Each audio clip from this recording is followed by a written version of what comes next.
lúc này video anh yaไอ้ตุนน้อยรัวซูร์นี่เดี๋ยวรัวซูร์อาคารไอ้ตัวมัวโปเชื่อนั่นเลยครับสันนิษฐานเราเขาแข่งอมนู่นไหมเลยมินตีเต้เลยทุเรียนบางเต็นเขาสันตกเดี๋ยวเราอันอมมาไอ้ตัวไหนยันเฮลัยที่ตะบงชานมารีเวงันนี่อะไอ้ปีนิน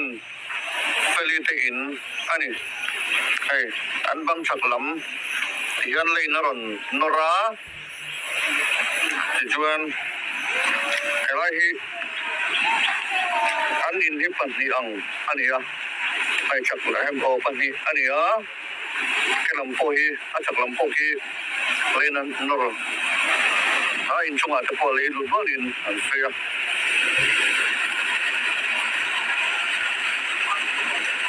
kan lu patang helai kan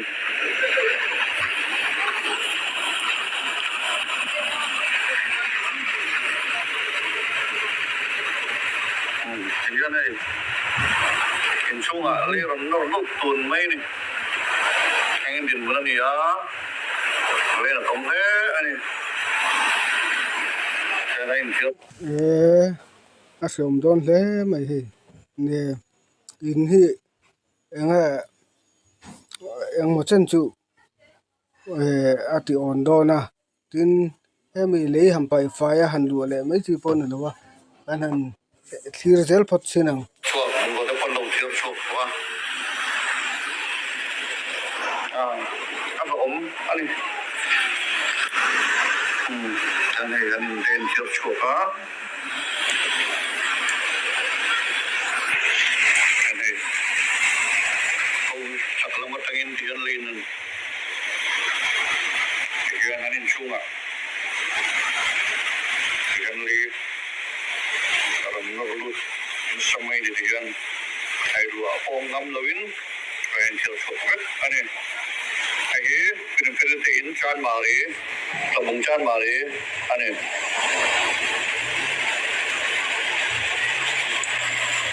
ไอ้ลำเลียงมันอันที่เดือดใจละ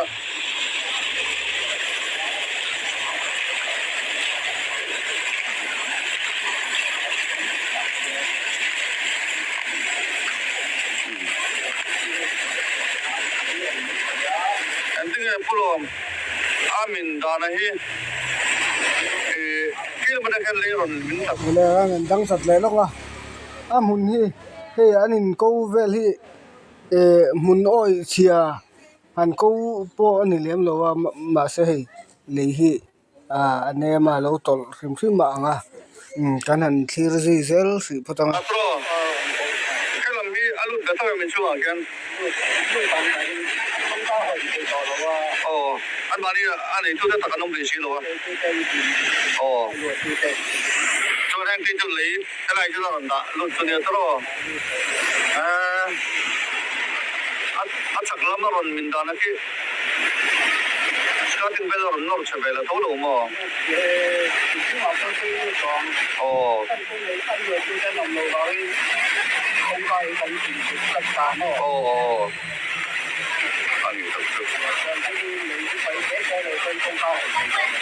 không phải một ngày nào thì chỉ lỗi đó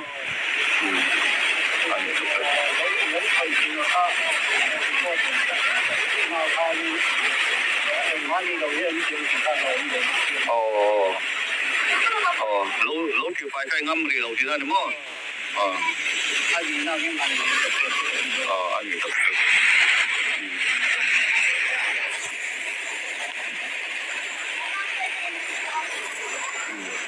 là gì anh dùng cái gì đó để mình anh chị anh in rồi nó cái này anh vẫn vui vẻ đâu đấy mấy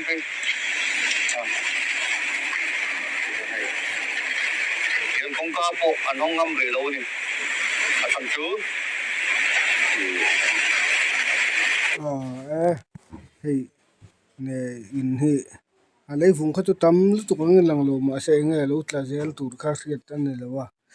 tin ya về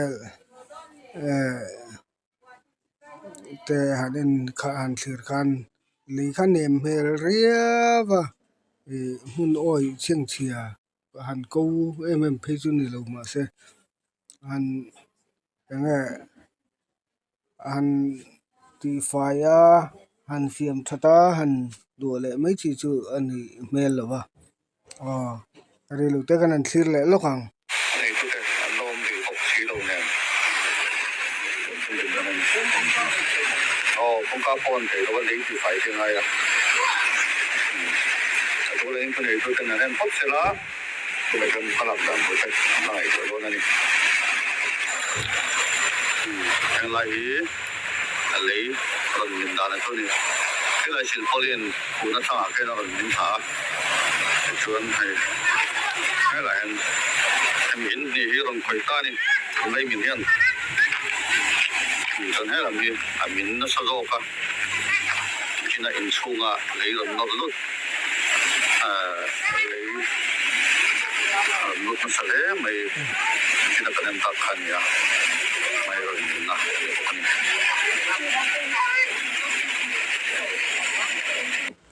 ，ole ka chi chin a kan du tok fiang mei che om nem jok ta chunga pa in ti ve si na cút thác mấy bộ ni lo bông sủa mấy bộ ni lo cút thác mấy bộ ni lo tiêm khỉ nè na mei che om nem jok ta chunga anh chết thìn hi aku athala tak zeta ben mi doi je proni ya in ngamani chuan mi pa dik tak khing ma thon do ne hei thim pasal tha hi mi pa dik tak ni tu lo ma thon tu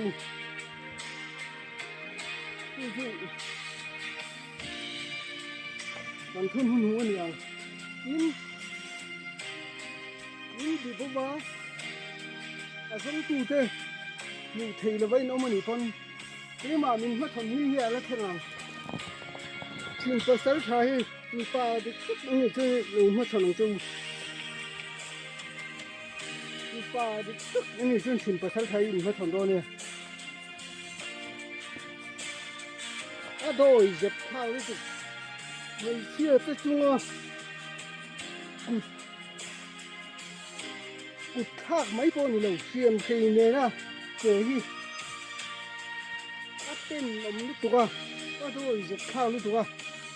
cái hiện cái đó nè cắt hình như rim khóc mày cắt hình như rim khóc mày chỉ ôm em rồi cái chung mi pa in ti ve si na tiền khỉ nè na hẳn chơi xe thì mò đôi dẹp tha khóc mày châu vân thì chuan mi pa đi tất hình nó thon đôi nè mi pa ngay đến thì chuan cuốn dính rượu ai giả bùi ông lúc mình chưa ôm em thế là cơ mình thì nó chỉ đi ngô hẳn cả có hẳn mất hẳn chắc chứ ơi có hẳn mất hẳn chắc chứ ơi thìn pasal tha ôm hi châu vân thì thôi mình ngâm mình thôi thìn pasal tha em mất hẳn tư ôi xe lẹ mò cái này chú tới hiện anh một dâu đồng chú này con mình mất hẳn nghĩ hết là thế nào mình mất hẳn hôn hết là thế nào yang anga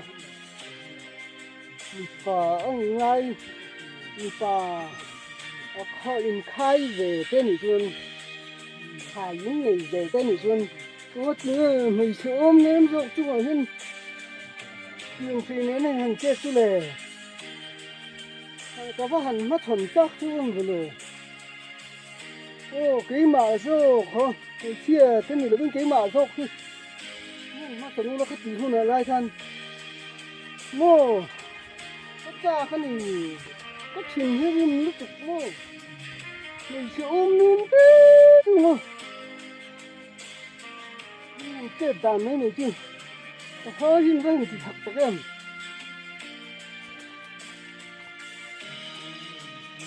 và số thò hi mất thuần thứ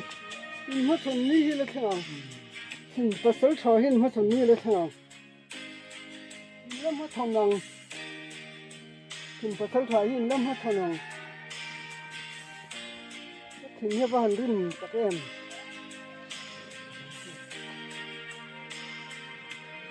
mình sẽ ôm em lông bua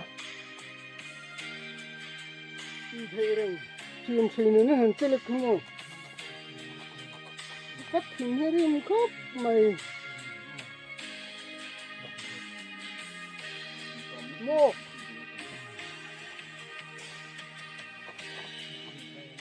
cắt hình như cái không thể đâu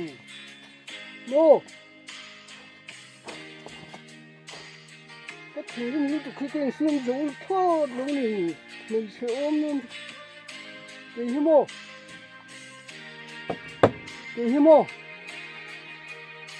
mình em rồi mình ôm em rồi thế cái được thiệt thế này mình bôi giấy đầu hiền mô mình xuống mình tìm hai đầu mình xuống là mình chia đầu mà sẽ lên trên cái mô là cả hiên chuan cả đi rằng thầy chỉ mình sẽ tổ đó nè lên lên nó là cái chung cả tiếng rừng thường mơ như còn mất thằng rừng thầy chỉ mình sẽ tổ đó nè cái con rồi xem lên nó là cái ngô cái rừng thầy còn mất thằng rừng năm chỉ mình sẽ tổ đó nè mình chặt lồng dốc thế này mình nem đi quay xoay lù ôm nem dọc cái hiền mình xua lại hiền mình chia ngay lù và xem mô mình rống lại mình chia thế mình xuôi thế mình rong thế mất thuần tù thế xuân cái tự rừng thùng đặt lán thì lại ngay lù chiêu mơ thì cô đi ra còn ngay lù thì mình sẽ tổ đâu nè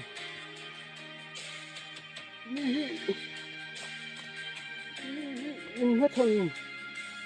về